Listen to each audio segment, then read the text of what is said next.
Que le Seigneur Jésus-Christ, le ressuscité du troisième jour, nous bénisse. Un très grand privilège, bien-aimés frères et sœurs, de venir une fois de plus dans la présence du Maître pour parler de lui et pour parler de sa part et pour parler à son peuple. Vous savez, j'ai beaucoup de la joie quand je parlais du Seigneur Jésus-Christ. Parler de lui,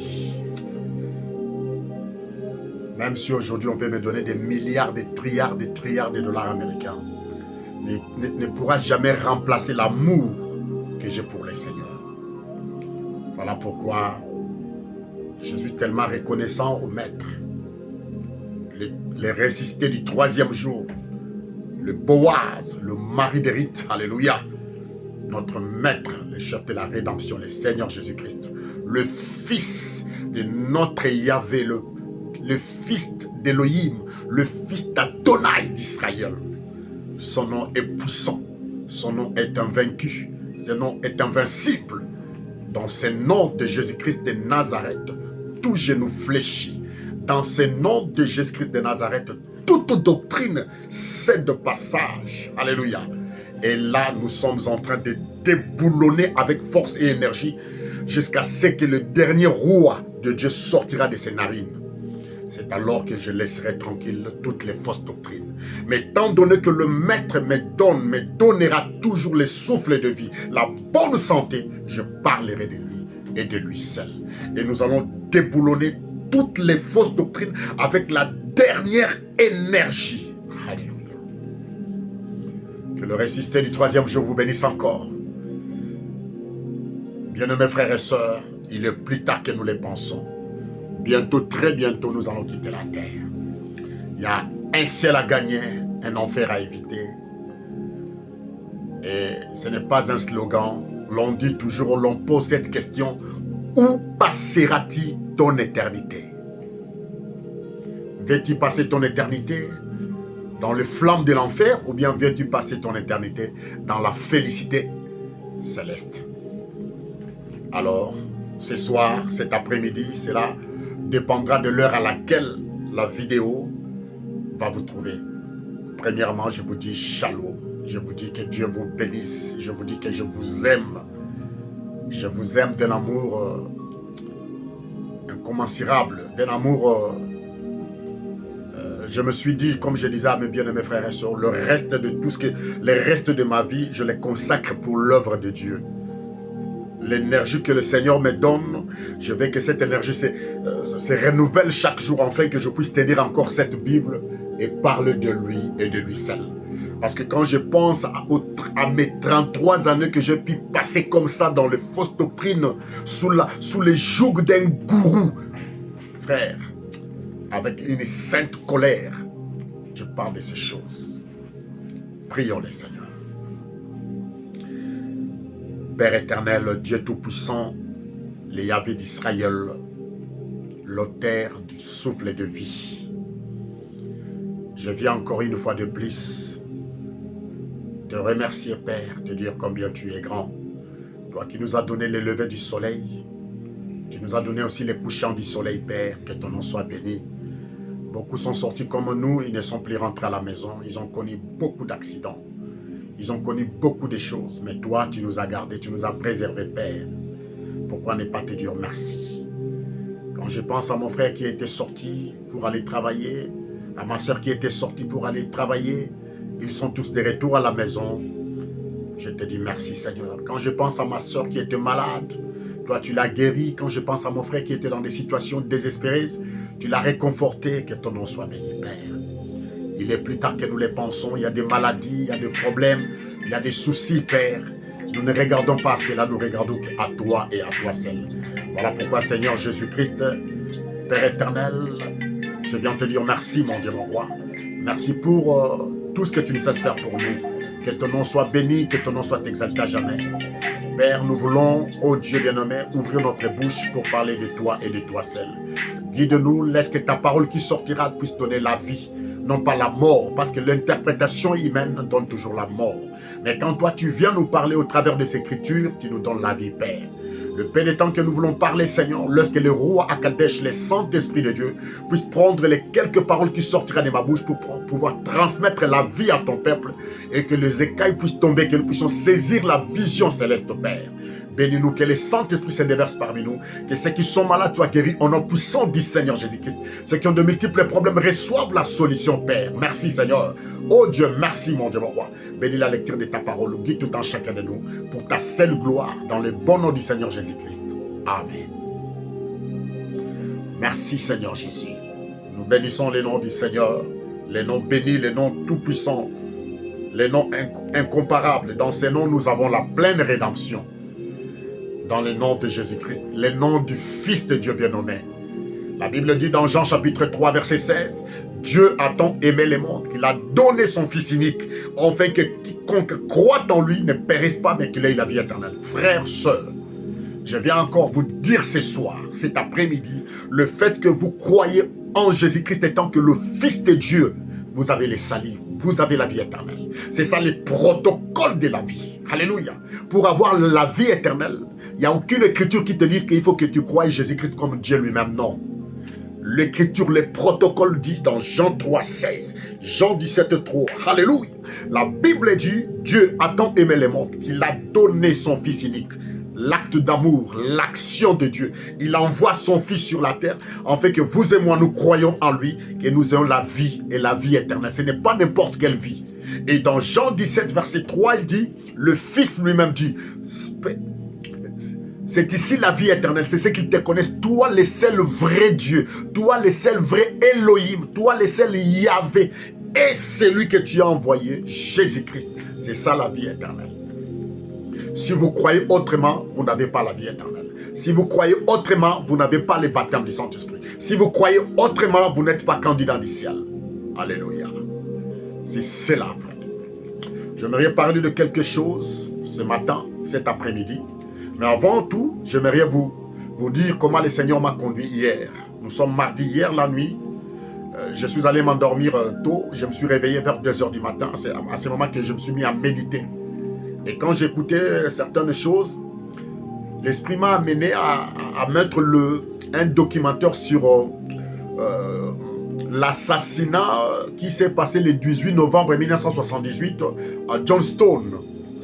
Un certain voyou du nom de Jim Jones, qui était aussi l'un des compagnons de William Branham. Il a dit travailler avec William Branham les années 56, 57, 58, je crois, jusqu'à la fin. Et Branham va mourir en 1967, lui aussi, il va fonder quelque chose. Et il va déporter beaucoup d'hommes et de femmes à la Guyane. Il les a fait quitter les États-Unis pour les amener à la Guyane. Je sais que vous connaissez l'histoire. Bien aimé, quand j'ai vu comment il y a eu le suicide de 911 personnes, il les a endoctrinés parce qu'il a eu l'inspiration dans une des brochures de Branham appelée Oddball. Frère, ça m'a beaucoup éclairé. J'ai dit, oh non, non, non, je ne peux pas laisser ça parce que nous devons déboulonner William Branham jusqu'à la fin des temps, frère. Si vous regardez cette vidéo-là, ça va vous éclairer comment l'homme a amené, il a lavé les cerveaux des gens. Il les a dit que pour pouvoir pour avoir la rédemption, avoir la félicité, aller vivre dans un ciel vert, dans un ciel béni, nous devons nous empoisonner. Et les gens étaient là comme des moutons, ils ont accepté. Ça m'a fait tellement mal. Son nom c'est Jim Jones. J-I-M J-O-H-N. Jim Jones. Les grands lecteurs de brochures de Branham connaissent cet homme-là. Il a massacré les gens, frère, à cause de la religion. Parce que le maître avait dit, je le dirai assez, le maître a dit dans Matthieu 24, verset 4-5, Matthieu 24, verset 11, Matthieu 24, 24, le maître a dit, je l'intitule toujours la prophétie oubliée dans l'église, où peu de gens en parlent. Mais quand vous lisez cette écriture avec le Saint-Esprit, vous allez voir que nous sommes dedans. La plus haute séduction que le monde n'a jamais connue. Le maître dit, prenez garde que personne ne vous séduise. Il s'élèvera des faux Christ et des faux prophètes. Ils séduiront beaucoup de gens. Ils feront des miracles et des prodiges au point de séduire, s'il était même possible, les élites. C'est le summum de la séduction, frère. Vous allez voir, même dans les camps de ceux qui enseignent aujourd'hui la parole, certains disent qu'on ne peut plus encore baptiser, frère. Ça, c'est la folie, frère. Quand j'entends des choses comme ça me donne la rage, frère. Le maître dit dans Marc chapitre 16, verset 15-16, il dit, allez, prêchez l'évangile. Celui qui croira et qui sera baptisé sera sauvé. Mais les autres disent aujourd'hui, non, vous acceptez la parole sans le baptême n'est plus d'actualité. Ça, c'est la sémence des discordes. Quiconque prêche cela, même si c'est le pape de Rome, c'est la sémence des discordes, c'est l'ennemi de la croix. Parce que cette écriture de Marc 16, Jésus-Christ l'a donnée après la croix. C'est la nouvelle ordonnance. Cette ordonnance est irrévocable. Personne ne peut irrévoquer cela, frère. Quiconque ose irrévoquer ça, c'est la sémence du serpent. C'est l'esprit de l'antichrist. C'est même le fils de l'antichrist. Je le dis, je le martèle. Quiconque enseigne le contraire de cette écriture de Marc 16, disant que Paul a dit, Paul n'a jamais dit qu'on ne doit pas baptiser. Paul, c'est l'ambassadeur de Christ. Il ne peut pas révoquer ce que le maître lui a dit de faire. Sinon, si Paul révoque cela, il est soumis par Galates 1:8. Ah oui. Quiconque prêche autre chose que les apôtres ont prêché, quiconque prêche autre chose que le maître a prêché, c'est un esprit de l'antichrist. Alors il est anathème. L'anathème, c'est la summum de la malédiction. C'est-à-dire qu'il y a des malédictions, mais quand on dit vous êtes anathème, c'est-à-dire que vous atteignez le summum de la malédiction. C'est fini pour vous. Frère, on ne peut pas blaguer avec votre salut.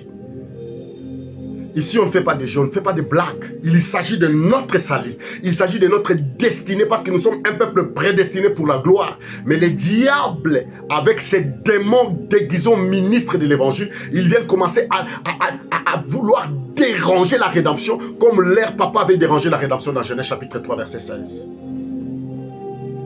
Plutôt verset 15e. La sémence de la femme devait écraser la tête du serpent. Et aujourd'hui, nous qui nous descendons de la sémence de la femme, dont notre grand frère, c'est le Seigneur Jésus-Christ, il a écrasé la tête du serpent. Nous, aujourd'hui, au 21e siècle, nous écrasons la tête du serpent. Alléluia! Nous déboulonnons parce que nous avons vu quelqu'un qui a le ministère des Zorobabel. C'est lui-même le maître, le ressuscité du 3e jour. Son nom, c'est le nom invaincu, invincible, le nom précieux, le nom de notre grand frère, le nom de notre époux, le nom de Dieu, le Fils de Dieu éternel. Il est le Fils de Dieu éternel. Alléluia. La nuit, quand j'écoutais l'épître aux Hébreux, je dis, oh non, c'est merveilleux, frère. Ah, des fois, il faut pas s'habituer, il faut s'imprégner dans les choses de Dieu. Moi, quand je dors, je laisse la Bible en audio, frère. Ah oui. Parce que la Bible dit, moi et ma maison, nous servirons le Seigneur. Ah, moi, je ne peux pas dormir avec de fausses musiques. Ah, des fois, je laisse la musique douce. Je suis là, je rentre dans le bain. Oui, frère, c'est comme ça que moi, je vis. Alléluia. Ah, alléluia. Lisons la parole. Nous prenons Deutéronome chapitre 13. Le verset 2e jusqu'au verset 7e. Au verset 6e. Je vais parler de quelque chose, vous allez comprendre. Alléluia. Donnez-moi ne fût-ce que 20 minutes.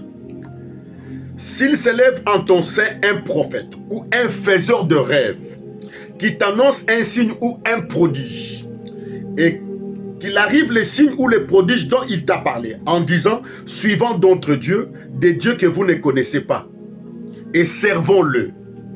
Tu n'écouteras pas les paroles de ces prophètes ou de ces faiseurs de rêves, car le Seigneur votre Dieu, qui vous met à l'épreuve pour savoir si vous aimez le Seigneur votre Dieu, de tout votre cœur, de toute votre âme, vous suivrez le Seigneur. J'aime beaucoup ici, on dit Yahvé. Ça, c'est la version Thompson. Thompson a mis double A entre parenthèses Yahvé, YHWH, votre Dieu, et vous les craindrez, vous observerez ses commandements, vous l'écouterez, celui que vous servirez, et vous vous attacherez à lui.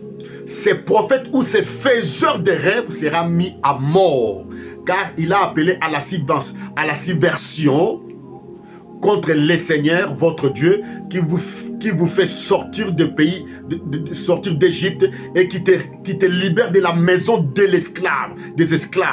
Il a voulu t'entraîner hors de la voie que le Seigneur ton Dieu t'a ordonné de suivre. Tu élimineras ainsi de ton sein ce qui est mauvais. Parole de l'Éternel. Que Dieu bénisse la lecture de sa parole. Ici, nous voyons l'Élohim d'Israël, le Yahvé, le Père de notre Seigneur Jésus-Christ. Il nous donne une prophétie. Il nous donne la modalité. Il nous donne les caractéristiques d'un prophète, d'un vrai prophète ou bien d'un faux prophète, d'un vrai prophète qui vient de lui ou d'un faux prophète qui ne vient pas de lui. Mais remarquez ici le Ruach Kadesh, le Saint-Esprit nous enseigne. Alléluia. Le Saint-Esprit nous dit déjà que s'il s'élève en ton sein un prophète, donc c'est-à-dire du milieu de toi un prophète, ou un faiseur de rêves qui t'annonce un signe ou un prodige, qu'il arrive le signe ou le prodige, c'est-à-dire que le prophète peut prophétiser, mais le signe ou la prophétie est accomplie. Ce n'est pas simplement que le signe qu'il est un vrai prophète. Non. Il y a un deuxième élément, écoutez très bien. Ce n'est pas que le fait que la prophétie d'un prophète est accomplie qu'il est un vrai prophète. Non. Le deuxième élément, pour que nous puissions cautionner qu'il est un prophète qui émane du trône du Père, de l'économie de Yahvé, du conseil de Dieu, c'est-à-dire qu'il va nous enseigner correctement comme Moïse. Il va nous enseigner correctement comme le reste des prophètes. Il ne peut pas nous détourner pour nous amener vers d'autres dieux. Or, nous avons vu que William Branham, lui, il nous a amenés vers le Jésus d'Hoffmann. Dans mes vidéos précédentes, je vous ai démontré, preuve à l'appui, avec des citations où William Branham, non pas simplement il a enseigné ça, mais lui-même il a pratiqué l'idolâtrie. Non pas lui-même, il a amené sa famille à se prosterner devant ces démons-là, appelés le Jésus-Christ d'Hoffmann. Donc, Branham n'était pas un prophète de Dieu. Alléluia. Donc, c'est-à-dire que sine qua non, il était déjà écarté. D'après Deutéronome, verset 27, chapitre 27, verset 15. Nous les lisons encore. Là, je prends Louis II. Deutéronome, chapitre 27, verset 15. Écoutez attentivement ce que le maître dit. Maudit soit l'homme qui fait une image taillée ou une image en métal fondu, abomination de l'Éternel, œuvre de main d'un artisan, et qu'il la place dans un lieu secret, et tout le peuple répondra et dira Amen. Mais nous avons vu William Branham placer dans sa maison un grand tableau d'un certain démon appelé le Jésus d'Hoffmann. Non pas simplement il a placé ça, lui-même il priait, il s'est prosterné devant cette photo, il a mené aussi toute sa maison pour se prosterner, pour amener la colère contre l'Éternel. Non pas qu'il a fait, il a amené ça même dans son bureau, dans son église, partout où il s'est promené. Donc, il a introduit d'autres dieux. Il nous a enseigné les pyramides, ce qui ne sont pas les langages de Dieu. Il nous a enseigné aussi la pierre de fait qui a un seul œil, ce qui n'est pas le langage de Dieu. Et ce soir, je vais vous montrer une chose. Une prophétie que Branham avait donnée, dont les branhamistes avaient dit que non, cette prophétie s'était accomplie au dernier, le pape actuel ici, François. Le pape François.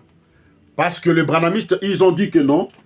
Branham avait dit que la prophétie avait dit qu'un pape viendra de l'Amérique. Non, la prophétie n'avait pas dit que le pape viendra de l'Amérique. La prophétie de Branham avait dit qu'il sortira des États-Unis d'Amérique. Ah, donc nous devons déboulonner toute chose, nous devons amener la précision dans tout ce que nous disons. Quand Branham dit une chose, nous devons examiner tout ce que Branham a dit. Vous comprenez bien, mes frères et sœurs. Je prends dans la prédication les actes du Saint-Esprit prêchés en 1954. Lisons. Je vous donne la référence, vous allez vérifier. Vous allez voir que ça n'a rien à voir avec François ici. Les actes du Saint-Esprit prêchés le 19 décembre 1954. Voilà, paragraphe 87. Qu'on ne dise pas que non, Aaron est en train de mentir. Je pense que l'un de ces glorieux jours, quand cette confédération des églises, quand cette confédération unie des églises se rassemblera, et que le nouveau pape, écoutez très bien, et que le nouveau pape sera placé là. Non, non, écoutez. Et que le nouveau pape sortira des États-Unis. Il n'a pas dit que le nouveau pape sortira de l'Amérique. Non, parce que l'Amérique, c'est tout un continent. Les États-Unis d'Amérique, c'est un pays qui fait partie du continent américain. C'est deux choses différentes. Quand on dit sortira du Congo, ce n'est pas l'Afrique, mais le Congo fait partie de l'Afrique. Mais ici, Branham dit, ce prophète-là sortira des États-Unis. Donc ça n'a rien à voir avec François, parce que les branhamistes, ils viennent toujours à tort avec les Écritures.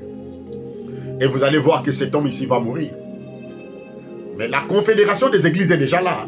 Les conseils économiques des églises, c'est déjà là. Écoutez très bien. Je pense que l'un de ces jours glorieux, quand cette confédération unie des églises se rassemblera et que le nouveau pape sortira des États-Unis et qu'il sera placé là selon la prophétie, alors on formera une image à la bête. Je vous assure, la véritable église de Dieu va se rassembler. Le véritable et authentique croyant venu de chez les méthodistes, le baptiste, le pré-mystérieux, le pentecôtiste, les nazaréens, le pèlerin de la sainteté ou n'importe quoi, se rassembleraient, ils seront cimentés par l'amour de Dieu. Ça formera le corps du Seigneur Jésus-Christ. Tous les croyants et les libres penseurs. Voilà. Le problème ici, est-ce que le pape François, est-ce que c'est lui la prophétie de Branham? Parce que certains prédicateurs branhamistes, ils ont enseigné que non, voilà, la prophétie s'était accomplie par François parce qu'il est de l'Argentine. Non, la prophétie de Branham n'avait pas dit ça.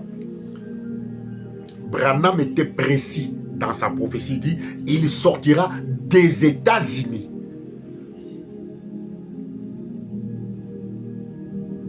Voilà. Il sortira des États-Unis. Maintenant, est-ce que François là, qui je crois il a ses 86 ans, je ne sais pas, il est déjà vieux. Je ne suis pas un prédicateur, un prophète de malédiction, de malheur. Tôt ou tard, il va mourir. Je ne pense même pas qu'il y aura même si on verra un pape sortir des États-Unis. Mais le fait est que Branham nous a enseigné un faux Jésus. Branham, c'est un faux prophète. Oui, frère. Parce qu'un vrai prophète, c'est lui qui était censé venir pour nous rétablir, pour nous faire voir comment on adore, mais lui-même se prosterne devant les idoles. Branham se prosterna devant les idoles. Donc ça n'a pas de sens, bien-aimés frères et sœurs. Le Dieu de la Bible dit que je ne vois dans vos maisons, partout où vous êtes, ne placez pas d'images taillées.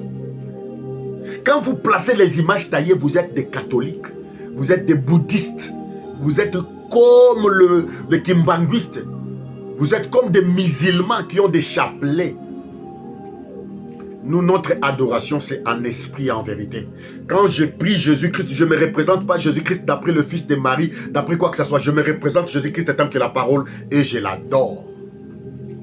Je ne me représente pas un Jésus dans la photo. Ça, c'est de l'imagination et ça, c'est de l'idolâtrie. Ah oui. Jean chapitre 4 verset 22, le Seigneur dit, l'heure vient, elle est déjà venue, où les vrais adorateurs adoreront le Père en esprit et en vérité. Non pas adorer devant une image taillée, une représentation diabolico-satanique, non frère. Non bien-aimé. Il ne nous a jamais été dit comme ça. Parce que je vous ai toujours dit, quand vous ouvrez la Bible des Mormons, première page, vous allez voir, c'est toujours cette image démoniaque de ce démon appelé Jésus d'Hoffmann. Ça, c'est le diable. Ça, c'est l'incarnation de Satan. Et vous allez voir, Branham en avait partout. Regarde même. Ça, c'est la photo encore de Branham dans son bureau avec un autre visage d'un certain Jésus. Vous voyez que c'est des images qui ne se ressemblent pas. Il en avait partout. Un prophète bourré d'images. Vous voyez, même là où ils sont en train de se laver le pied, regarde là, vous voyez les images de Jésus. Quelqu'un qui se dit un prophète. Regardez ça. Donc, il est un faux prophète. Un jour, je vais vous parler sur le signe de ce doigt-là. Je vous montrerai plus de 4 photos Branham toujours comme ça. Ça, c'est le signe maçonnique. Oh Seigneur Jésus, le ressuscité du 3e jour. Nous sommes en train de déboulonner toutes ces prophéties. Donc, bien-aimés frères et sœurs, le pape François ici, il est un Argentin. Il ne fait pas partie de la prophétie de William Branham. Même s'il faisait partie de la prophétie de William Branham. Mais le fait est qu'il nous a enseigné un faux Jésus, qu'il a adoré un faux Jésus. Il n'est pas dû d'être un prophète. En plus, nous les gens des nations, nous n'avons pas besoin d'un prophète. Dieu merci. J'ai voulu lire l'écriture, j'ouvre directement, je tombe là. Quand on est conduit par le Roua à Kadesh. Après avoir autrefois, à bien des reprises, j'aime beaucoup cette traduction, à bien des reprises, et de bien de manière parler au Père par les prophètes de Dieu, par les prophètes. Dieu nous a parlé en ces jours qui sont les derniers par un fils qu'il a constitué héritier de tout et par qu'il a fait le monde par un fils. Bien dit, par un fils. C'est-à-dire qu'il n'y a qu'un seul fils que Dieu a pris. Il dit par le monde, le fils de Dieu, le Seigneur Jésus-Christ. On n'a pas besoin d'un prophète, frère. Nous n'avons aucune promesse qui nous dit que nous, les nations, aujourd'hui, on a besoin d'un prophète. Parce que le Seigneur, j'ai toujours dit, le Seigneur dit dans Jean 14, écoutez ça, moi j'aime la bonne musique. Jean chapitre 14, alléluia, nous déboulonnons des fausses doctrines. Jean chapitre 14. Verset 6. Jésus lui dit, c'est toujours en rouge, mais j'aime beaucoup cette Bible. Jésus lui dit, c'est moi qui suis le chemin, la vérité et la vie. Personne ne vient au Père sinon par moi. Si vous me connaissez, vous connaîtrez aussi mon Père. De maintenant, vous le connaissez et vous l'avez vu. Voyez, Jésus dit, je suis le chemin, la vie et la vérité. Nul ne vient au Père que par moi. Il était la manifestation directe du Père. Parce qu'il est l'image du Dieu invisible. Donc, c'est-à-dire que quand on est en contact déjà avec Jésus, on n'a plus besoin d'un prophète, frère. Parce que Jean 3,16 le dit. Dieu a tant aimé le monde qu'il a donné son Fils unique, afin que quiconque croit en lui ne périsse pas, mais qu'il ait la vie éternelle. Alléluia. La vie éternelle. Et écoutez maintenant la vie éternelle. Dans Jean 17, verset 3, il dit, « Or la vie éternelle, c'est ce qu'ils te connaissent, toi, le seul vrai Dieu, et celui que tu as envoyé, Jésus-Christ. » C'est ça la vie, c'est ça le protocole de la vie. Reconnaître qu'il y a le Père, il y a aussi son Fils Jésus. Et c'est dans son Fils Jésus, là où il a mis la vie éternelle. Quand vous croyez en Jésus-Christ, le Fils de notre Père, vous avez la vie éternelle. Ce n'est pas compliqué, bien nommé. Dieu a simplifié la vie éternelle. Donc on n'a plus besoin de suivre un certain prophète majeur, mineur, national, éco-planétaire. On n'a pas besoin de ça, frère. Alléluia. Nous, on a besoin que de Jésus et de Jésus seul. Jésus-Christ ou rien. La Bible ou rien. On n'a pas besoin de brochures, frère. Voilà pourquoi je suis en train aussi de déboulonner le pensée de mes amis ministres qui ne font qu'imprimer des livres pour nous vendre pendant que nous avons encore du mal à lire la Bible. Bien aimé, si tu as une prédication, enseigne-le, mets-le sous support de YouTube, les enfants de Dieu vont en bénéficier. Il ne faut pas aussi nous mettre dans l'esclavagisme. Ça aussi, c'est une forme d'esclavagisme spirituel, frère. Vous imprimez des livres, vous vendez des livres, donnez le temps aux enfants de Dieu d'exploiter. Tout est dans la Bible. Comme moi je le fais, je mets ça gratuitement, frère. Ça, c'est l'esprit de la cupidité aussi. Ça aussi, c'est l'esprit de pouvoir programmer la pensée des enfants de Dieu pour qu'ils soient distraits, pour qu'ils puissent s'éloigner de la Bible. Oui. Ça aussi, c'est l'œuvre du diable, frère. Sinon, vous allez vous retrouver avec plus de... Parce que imaginez-vous que Branham déjà a prêché plus de 1100 brochures. Si vous en avez, vous n'aurez pas le temps de lire la Bible. Et vous continuez aussi à acheter les livres des autres. Mais frère, ça devient l'esclavagisme. Nous n'avons que 66 livres ici, mais les gens ont du mal déjà à lire. Si vous emmagasinez encore, vous amassez encore, vous atassez encore des livres, mais vous, frère, vous serez distrait. Je n'en disconviens pas, on peut faire. Mais frère, arrêtez quand même. Nous avons beaucoup de chapitres. Les enfants de Dieu ont même du mal à lire la Bible. Vous voulez encore, frère? C'est l'esprit de la... Je vous dis, c'est l'esprit de la cupidité. Vendre des livres pour gagner de l'argent. Non, frère. Si tu fais le livre là, si réellement tu aimes le Seigneur, envoie-les gratuitement. Les épîtres de Paul, nous les avons gratuitement, frère. Paul n'a pas dit que non, vendez-moi ça, non. Ça aussi, c'est une forme de l'esclavagisme spirituel. Que ce livre de la loi ne s'éloigne pas de ta bouche. Médite-le, c'est la Bible, pas les livres des gens. C'est comme ça que j'avais dit à un bien-aimé qui est vers les Bamboula. Il a suivi un enseignement bizarre. Il a voulu demander, j'ai dit frère, il ne faut pas demander le numéro là. C'est-à-dire, il est en train d'enseigner un faux Jésus. Et tu es conscient qu'il enseigne un faux Jésus. Un Jésus parallèle. Frère, qu'est-ce que tu cherches? Le diable est dans le mystère, dans les airs. Mais les enfants de Dieu, Jésus a dit aux apôtres, faites-les asseoir sur le verdure et donnez-leur la nourriture. On ne donne pas la nourriture des enfants à la précipitation. La nourriture des enfants, maman donne ça calmement, pendant que les enfants sont en train de marmotter, de mimer. Alléluia. Parce que la nourriture est déjà là. On ne peut pas vous enseigner des grandes choses. Oh, Dieu a un seul bras. Oh, Dieu, oh, la cuisse de Dieu. Toi, tu as déjà vu la cuisse de Dieu. Toi, oh, tu étais au ciel pour voir que Dieu n'a qu'un seul bras. Vous voyez des choses comme ça qui embrouillent les enfants. On n'a pas, les apôtres n'ont même pas enseigné ça, n'enseignaient pas ça. Oh, le mystère du sein, le dessein de filles de Pharaon. Qu'est-ce que ça a à voir avec nous, les nations? Ça apporte quoi? Ça ne porte pas la vie. Prêchez-nous ce que les apôtres ont prêché. Nous aurons la vie. La vie des enfants de Dieu vont changer. Branham, c'est un faux prophète. Nous les déboulonnons. Alléluia. Parce que quand vous êtes sous le joug des gourous, vous manquerez la vie de la prière. Vous manquerez la vie de consécration. Vous serez toujours ça sera toujours les esprits de débat.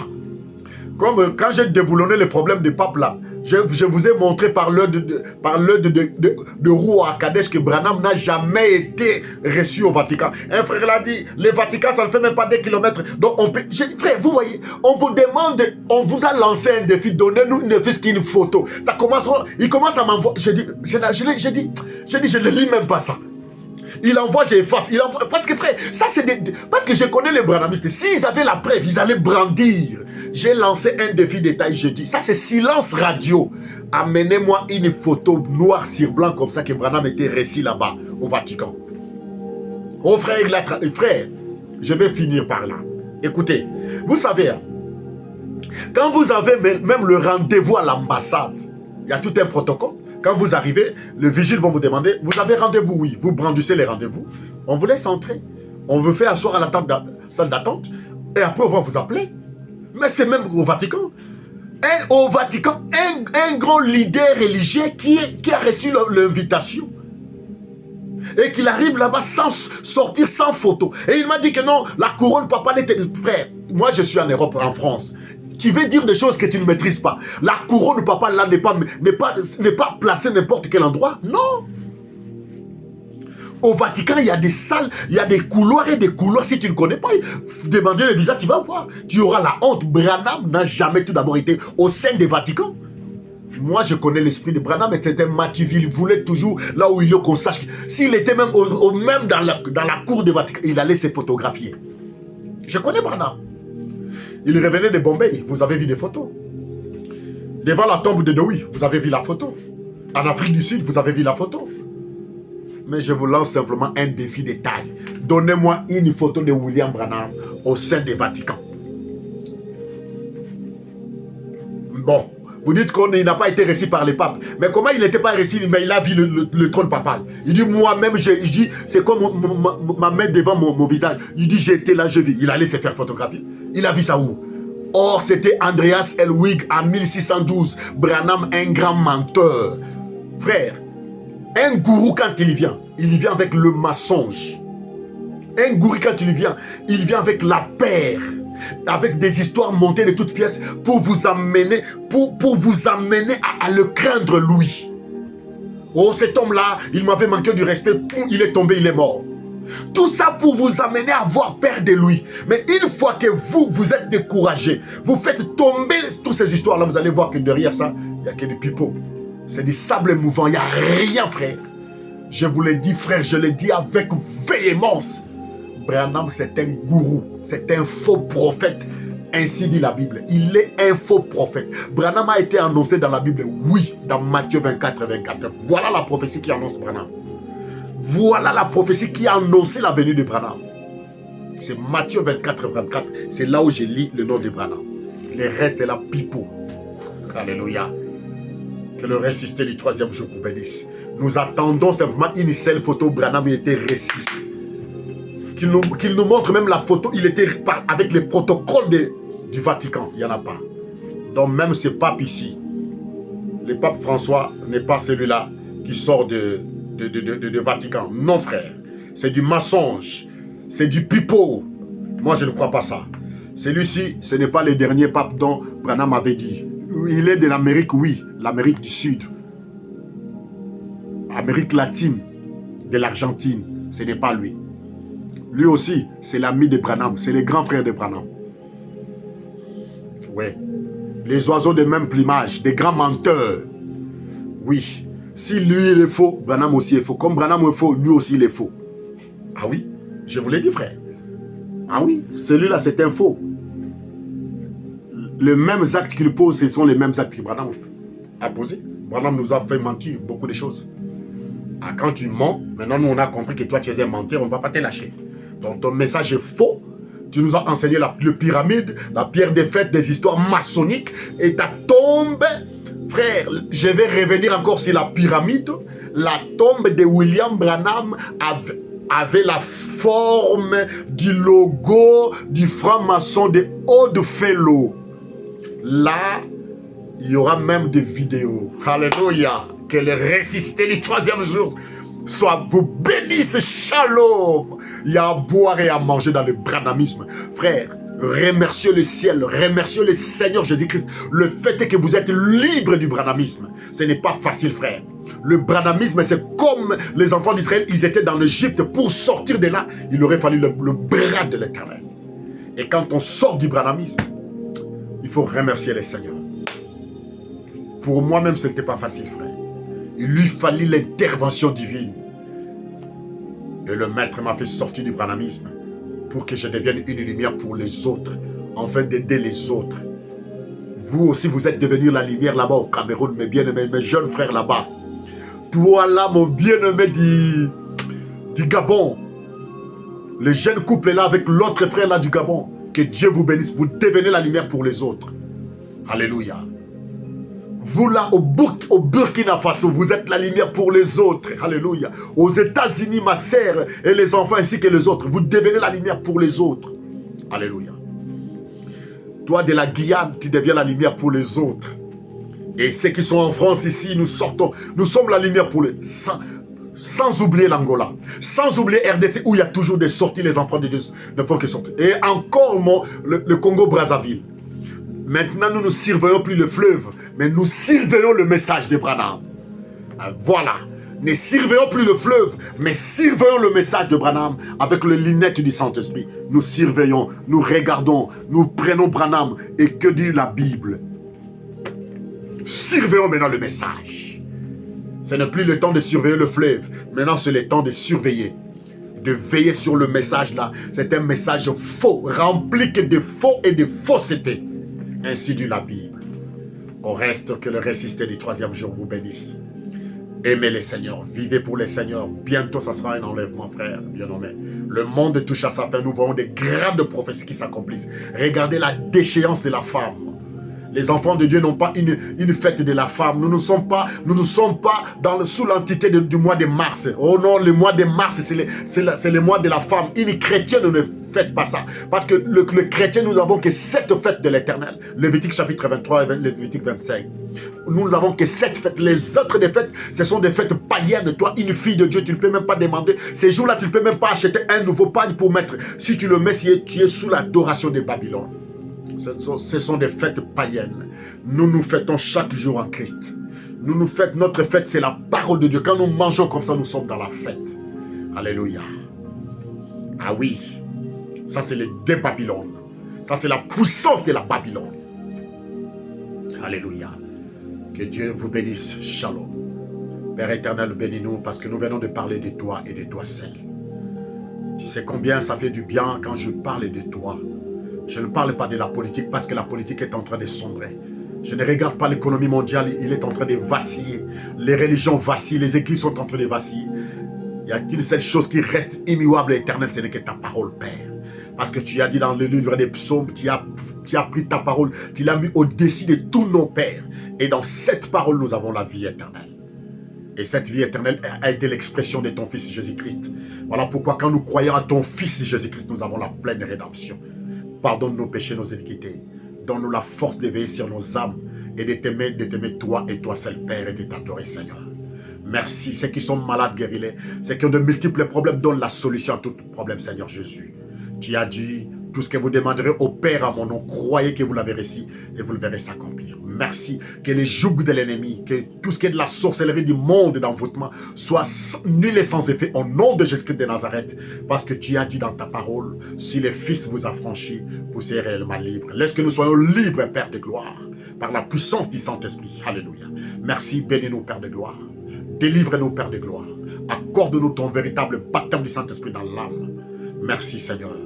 Merci, nous te disons merci. Nous t'adorons, nous t'élèvons, nous sanctifions ton Seigneur, Père éternel. Béni sois-tu, Père, que ton nom soit béni à jamais. Le tout pour ta seule gloire, au nom de Jésus-Christ, ton Fils bien-aimé. Amen. Que Dieu nous bénisse. Shalom. Shalom, je vous aime beaucoup. Shalom. Que Dieu nous bénisse. Shalom. Alléluia. Merci, Seigneur Jésus-Christ. Alléluia. Alléluia. Nous déboulonnons toutes les fausses doctrines et nous restons dans la présence du Saint-Esprit.